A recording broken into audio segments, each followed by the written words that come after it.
I'm going to tell you right now that some of you are not going to like this tactic. Some of you may feel like it's cheating or that it ruins the game. I would argue that it's not cheating because this tactic no longer works when you get really close to Grandmaster. Rather, I think this tactic reveals that most players playing Rules of Survival are really bad at the game.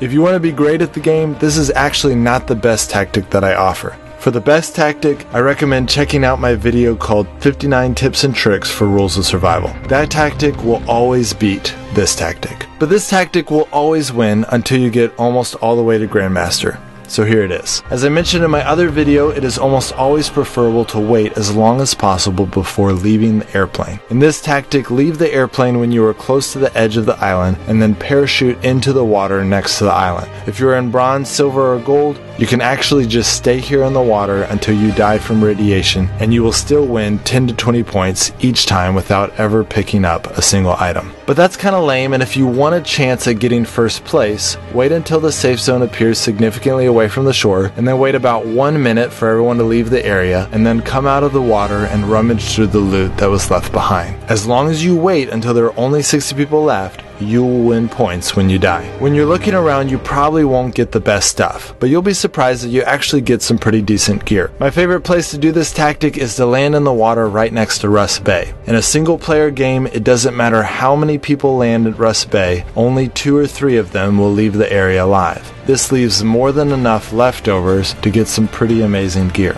Health should be your #1 priority. When the radiation zone hits, use your bandages to heal as you take damage. Do not use your sports drinks yet.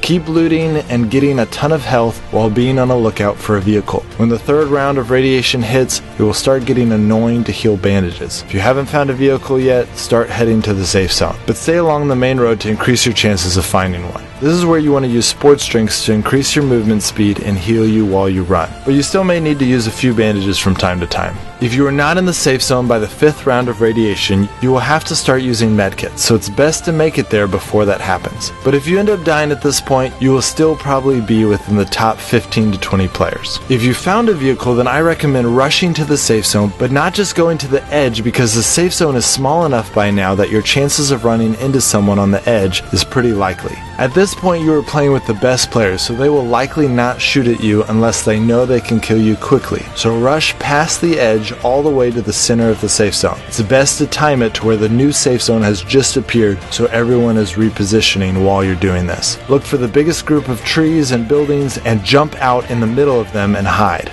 95% of the time I do this, it works out great. But 5% of the time I accidentally jump right in front of someone and give them an easy kill. If someone hasn't killed you within the first minute of jumping out of the vehicle, then you're probably safe. After that, you're on your own to get first place, but this tactic will give you lots of chances to get there since it almost guarantees you that you will be in the top 10 to 15 every time you play. Well, that's it guys, hope that helps. For more tips, check out my video called 59 Tips and Tricks for Rules of Survival. Also, I have a video coming out sometime here in the near future that is called Is Camping Wrong?, where I will explain why I think that if everyone camped, games like Rules of Survival would be so much more suspenseful and intriguing and ultimately more fun. So if that video interests you, be sure to subscribe. Alright guys, I'll see you next time.